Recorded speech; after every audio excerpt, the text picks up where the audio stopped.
Welcome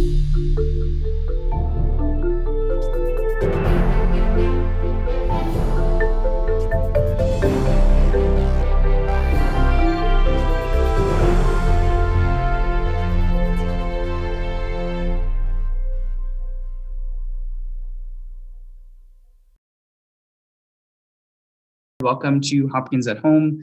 I'm Sam. I'm the assistant curator of the Levy Collection.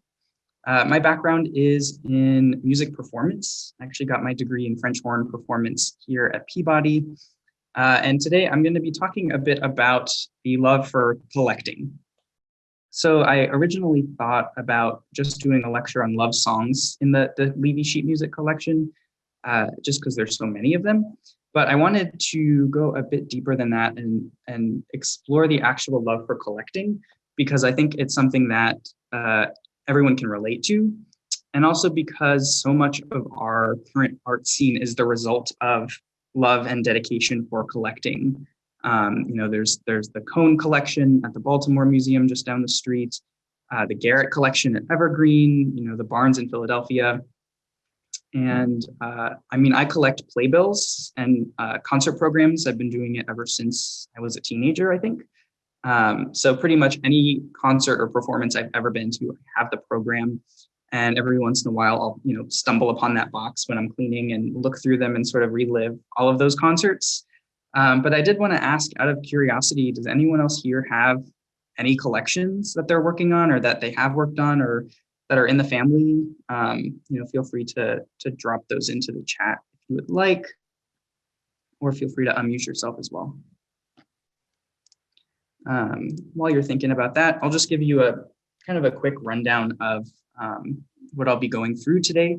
So I'm going to first kind of talk about Lester Levy's process, his history of collecting, kind of what he accomplished through his collecting, and I'll share with you a couple of gems from the collection and a couple of songs as well.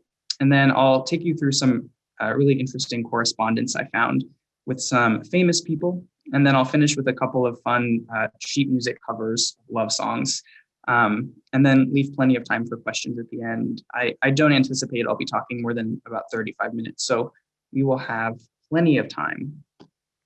So it looks like Jen is also collecting playbills, getting them signed at the end of the shows. That's much more bold than I was. From Alan, we work with the Baltimore and Cone collection quite a bit, the Barnes, absolutely. All right, so let me go ahead and share my screen here. So jumping right in. Now, Lester Levy, let me go ahead and make sure my video's up. Great. So before Lester Levy was a collector, he worked for the family hat business. This was MS Levy and Sons. And it was a straw hat company founded by Lester's grandfather, Michael Simon Levy. You can see a business card for them here on the side that the Jewish Museum of Maryland was nice enough to share with me. Levy joined the company around 1919. He eventually was the vice president of the company, but a lot of what he did, he talks about sort of traveling around the country as an ambassador for the company and selling hats. And a lot of this he talks about in a book called Of Hats and Harmonies that maybe I can share a link afterwards. It's a fantastic book. I think it's published by the Jewish Museum of Maryland. Now, if you're wondering how lucrative of a business this was, I would remind you that hats were much more popular back then than they are now, of course. And Levy sort of talks about traveling all around the country and stopping in antique stores, looking through their sheet music collections. But this was sort of a mid-career hobby for Lester, was collecting sheet music. And he talks about his first ever purchase, which was in a shop window in Baltimore in 1929. And I'll read you his quote. He says, my first purchase consisted of 12 lithographed sheets, which I saw in a Baltimore shop window, and on which I spent the tremendous sum of $6. Not many months thereafter, an opportunity arrived to make a second and larger purchase for a much higher price, $15 or $20, and I was on my way. It was soon evident that music of a period was closely tied to the history and mores of the country's development, so it became important to me, therefore, to demonstrate how popular music followed America's fortunes, and that in main is the background of the collection as it exists today. So it's a good quote to kind of sum up how he started and where he saw the collection going. And he attributes two factors that really helped his success in building the collection. The first was that there was still a lot of historic music in private hands, antique stores, bookstores. And the second is, he says the collector's bug hadn't bitten too many people in the field yet. So I think it would be much harder to start a sheet music collection today than it was, back in the 20s or 30s. But here is a photo of Lester Levy on the left. Out of curiosity, does anybody recognize the person on the right? Feel free to unmute yourself or drop it into the chat. That's right. Yep, that is Aaron Copland, the great composer. Levy actually, there was a lecture series that he was doing here. And I think the first one was Aaron Copland. And then afterwards, there was a performance from the Peabody Symphony, which is something I would really have loved to have seen.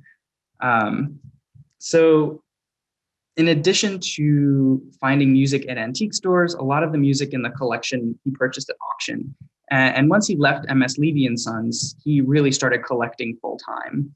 So here's an example of an auction letter that I found in the Levy papers. So we have the Levy sheet music collection, which is about 30,000 songs. We also have the Lester Levy papers, which are not digitized, but they are available, of course, post-COVID. It's about 15 boxes that you can look through. So this letter is from auctioneers Hank and Linda Barnes. It's listing the songs that he won. And you can see they're not too expensive, although I'm not sure when this letter dates from, so I can't quite calculate inflation on this one. But we have a ton of auction letters like this in the collection. And, it's probably just my millennial gaze, I'll say, but this seems like a kind of particularly complicated process. We have all of these auction catalogs that Levy would receive by mail. He would look through them. He had his lists of songs he was looking for, and then he would send his bids in. He'd get a letter like this one, and then he would mail them payment, and then wait to receive the actual sheet music. And I have a couple of letters where he talks about inspecting the sheet music for quality to make sure that the seller hadn't, misrepresented the quality of the sheet music. I think there was even one case where he sent it back and asked for a refund. Of course, he recognized that sheet music collections can't really have mint condition sheet music. It's rare. I haven't come across anything close to mint condition in the collection. There's lots of tears, there's stains from where people might have turned the page often, which is to be expected. These songs came from, piano benches or, family collections. They would be, well loved, I like to say. But he would sometimes also get duplicates of songs, which I think he did to, not only find different editions, but also to, increase the quality of the collection. So he might have, found a song that he really wanted that was in terrible condition and bought it, knowing that later down the line, hopefully he could buy one that was in a better condition. And over the years, Levy developed these really close relationships with a lot of popular auctioneers, music sellers, because I found letters where they're actually proactively reaching out to him and say, I found a song that I know you would be interested in, and I wanted to, offer it to you first before I bring it up to anybody else. And he actually obtained his sort of prized possession, which was a first edition of the Star Spangled Banner, by a referral from his friend, Elliot Shapiro.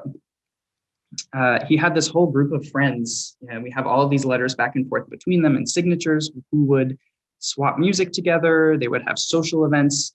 And there's a quote that he tells about one particular event that I'll read for you. He says, after a few rounds of drinks, we all began to brag about our collections. One of the boys boasted, I value my collection at $12,000. Whereupon, in the flush of excitement, I yelled, why, I'd give you $12,000 for it. And he immediately yelled back, sold. Instantly, we both sobered up when we realized the extent of the transaction, but each of us had our particular cronies, I assume he's talking about lawyers, and in each case, we were advised, you've got a good deal, go through with it. So I think that's just a really great story about a substantial addition to the collection. But moving on to the Star Spangled Banner itself, this is probably the rarest, most valuable thing we have in the collection. There are only about 11 to 12 known in existence, give or take. I know the Maryland Historical Society has one on display. I think the White House has one. I believe New York Public Library might have one too. But you can tell that it's a authentic first edition because of the kind of ironic misspelling of the word patriotic here. It's a patriotic song, and only the first edition has that error. Now, this is not the first printing of the poem. The poem was originally printed in, I think it was September of 1814 in the Baltimore Patriot and Evening Advisor. And this image is actually from June of 2020, when a first edition of this newspaper came up for auction at Christie's. And I think it sold for around $300,000. The sheet music itself was published shortly after that. So this is the first time that the words and the music appeared on the same page together. And Levy's colleague, Eliot Shapiro, knew that Levy wanted a copy. And there's this really long story. I'll sort of sum it up for you, but I think it's just absolutely ridiculous how he got this piece. So his friend Eliot Shapiro gave him a call and said, there's this gentleman at a hotel, I think in Hagerstown, Maryland, who was looking to sell a first edition of the Star Spangled Banner. So Levy drove up there, met this dealer, and he talks about how he thought it was a little bit strange. He noticed that there are sort of tears, you can see them on the right side here, almost as if this had been sort of torn out of a book or something like that. He didn't quite know how the person got a hold of the banner, but he recognized it as authentic pretty much immediately, and he bought it sight unseen. And as he was leaving, the gentleman asked if Levy was going straight home or if he was going to stop anywhere, which he found a bit strange. And as it turns out, as he was driving home, he decided to stop at an antique store that he had been to before. And so he goes in, he asks if they have any sheet music. And the owner says, yeah, we actually have an early edition of the Star Spangled Banner that some guy was looking at this morning. So Levy goes to the back of the store. He finds the book. Of course, the Star Spangled Banner is missing. And of course, he does the right thing. He goes and gets it from his car, and he finds that these tear markings on the side exactly match the book that had been ripped out from.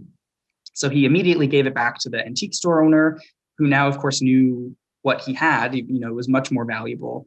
And I think a couple of weeks later, he eventually did sell it back to Leicester for quite a bit more, of course, because he knew how valuable it was. So I am very glad that he did that, because it's really a very special thing that we have. Now, another kind of significant item I found in Leicester's correspondence. So this is a letter I found from, I think this is from Lester Levy to a publishing company. Levy would be constantly contacted by publishing companies looking to include his sheet music covers in their publications. That was a lot of how the collection was used. And it was for that reason that he actually organized his collection by subject rather than composer, which was really interesting.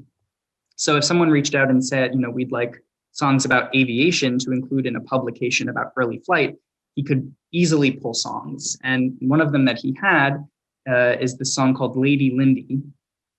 And he says, although it may be hard to distinguish, the copy of Lady Lindy has Amelia Earhart's autograph on the cover, and for that reason is quite valuable. So when I found this letter, I think it was in August of last year, I had already done a mini exhibit in February of last year, before everything shut down, of that song. It was on display for the public, but I hadn't found the signature. So I found this letter. I still had the box of sheet music nearby. So I ran and pulled it out, and sure enough, you can see Amelia Earhart's signature there. And I can actually zoom in on it a little bit so that you can see that a little bit better. So I was blown away and kind of disappointed that I had this on display. Maybe 1,000 people saw it and nobody knew that they were actually looking at her autograph there. And I did want to verify this. I looked up a couple of other editions of the song, and none of them had the autograph there. And I compared it to a few autographs of hers that are verified online, and it did appear to be authentic, which is pretty exciting.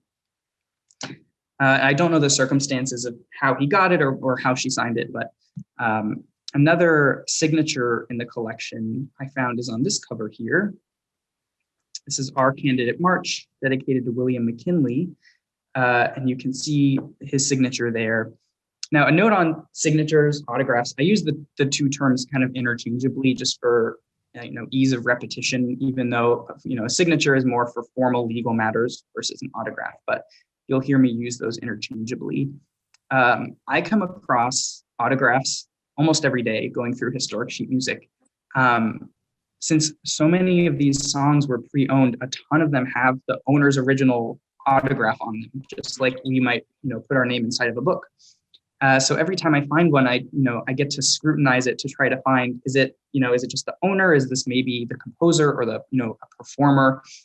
And if it does turn out to be from someone famous, like, President McKinley, I then try to figure out, is the signature actually done with a pen on the page, or is it printed as part of the original lithograph? Because that's something that was very common, especially like if you have Irving Berlin sheet music, a lot of times his signature was just lithographed onto every copy. Usually it's pretty easy to tell if it's a pen and ink autograph, because there might be smears in the ink, there might be ink that goes through the page or a depression from the pen. This one presented a huge challenge. As you can see, it's extremely precise. There's not really any smearing here. You can see just barely on the edge of the L here, there's the tiniest smear of ink. There's a teeny bit of ink that's gone through to the back of the page, but there's no depression from a pen. And I took this down to our conservation lab and looked at it under a microscope with Jennifer Jarvis, who gave last week's lecture. And we could not determine whether this was lithograph or signature. It's done so well. Eventually, though, after waiting a couple of weeks, I was able to find a copy of the song at the New York Public Library. And they let me know that theirs does not have the autograph on the cover. So it does seem like this is authentic.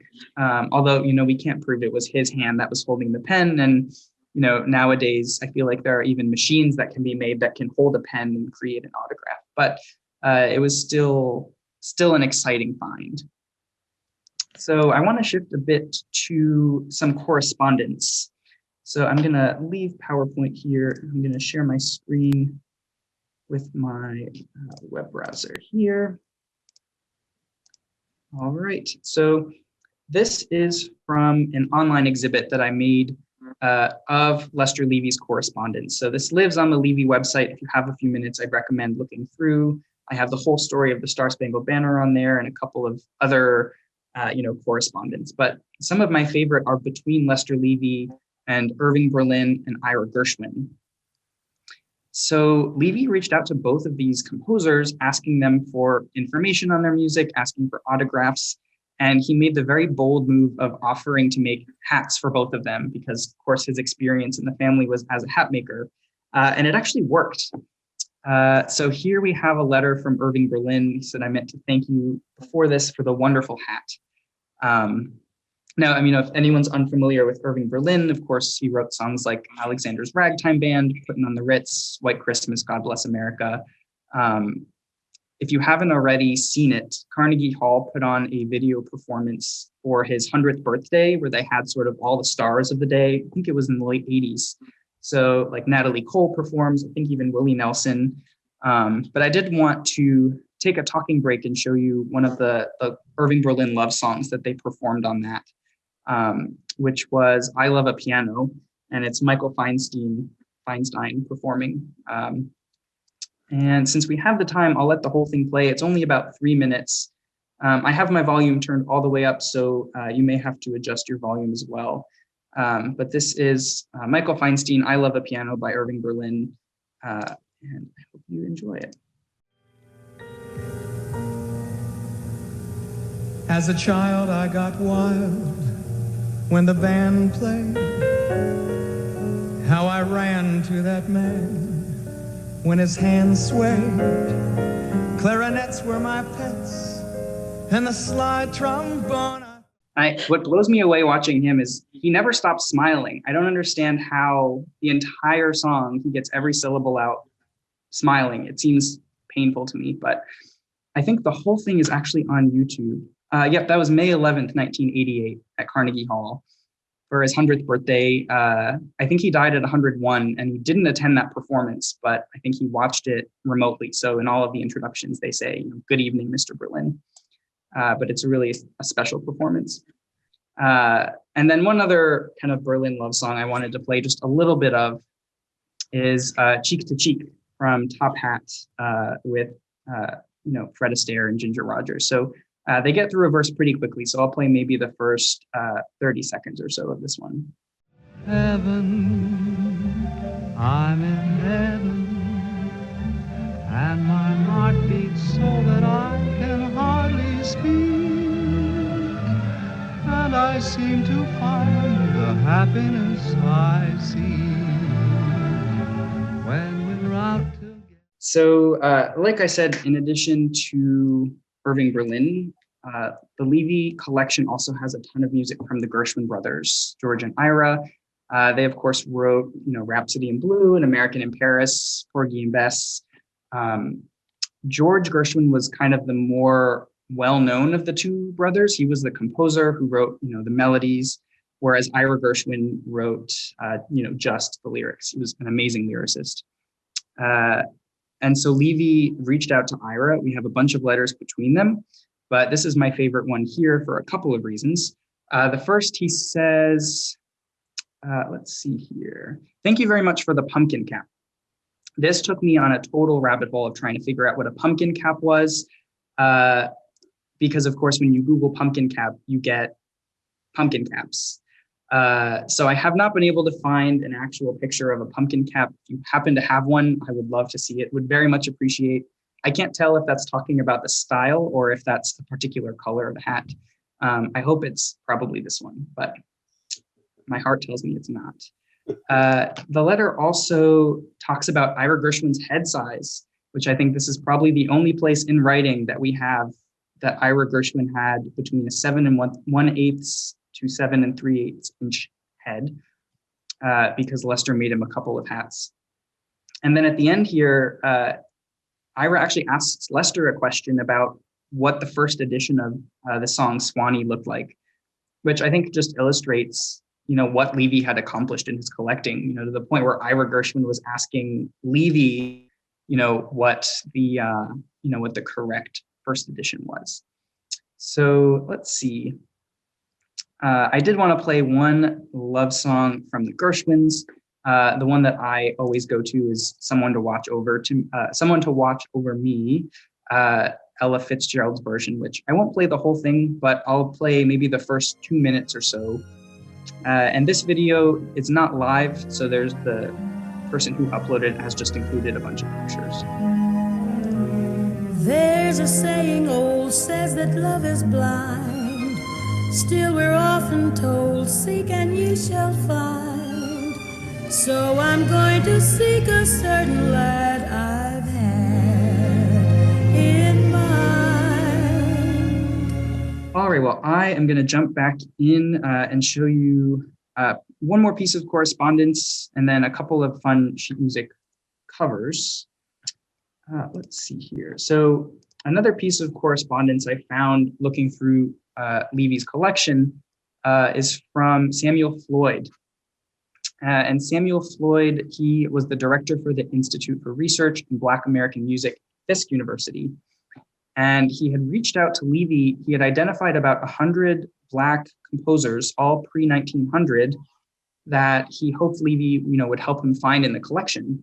And Levy, of course, identified a couple of them, but he also noted that his collection was organized by subject rather than by composer. So something that I've been able to do recently is to take this list and with some help from some student workers at Hopkins is to find in the collection all of these composers. So this is now live on the Levy website. If you hover over using the collection, it's the first one that pops up. It's African-American composers.